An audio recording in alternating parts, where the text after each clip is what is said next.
தங்கள் அன்புள்ள காந்தியை பற்றி பேச வந்துள்ளேன். வையத்துள் வாழ்வாங்கு வாழ்பவன் வானுரையும் தெய்வத்துள் வைக்கப்படும் என்ற வள்ளுவர் வாக்குக்கு இணங்க பாரதம் பெற்ற தவ புதல்வர்களுள் ஒருவர் மகாத்மா காந்தியடிகள் ஆவார். காந்தியடிகள் அக்டோபர் 2ஆம் தேதி போர்பந்தரில் பிறந்தார். போர்பந்தர் திண்ணை பள்ளியில் ஆரம்ப கல்வியை துவங்கி ராஜ்காட் சமஸ்தானத்தில் உயர்நிலை கல்வியை பயின்றார். பின் 1898 இங்கிலாந்துக்கு கல்வி கற்க புறப்பட்டார்.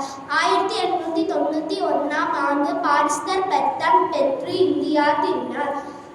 பாரத மக்களுக்கு எளிய வாழ்வின் மூலம் ஜாதிமரம் பேணப்பட்ட ஒரு சமூகத்தை உருவாக்க தன் வாளாலை தியாகம் செய்தார். அதனால் மக்கள் அனைவராலும் தேசத்தந்தை என போற்றப்பட்டார். வையகத்தை வாழ்விக்க வந்த மகான் என்று பாரதியார் பாடினார். அத்தகைய உலக உத்தமர் காந்தியடிகள் காட்டிய நெறியை பின்பற்றி வாழ்வது நம் கடமை ஆகும். வந்தே பாரத. நன்றி. பிரியதர்ஷினி 4ஆம் வகுப்பு.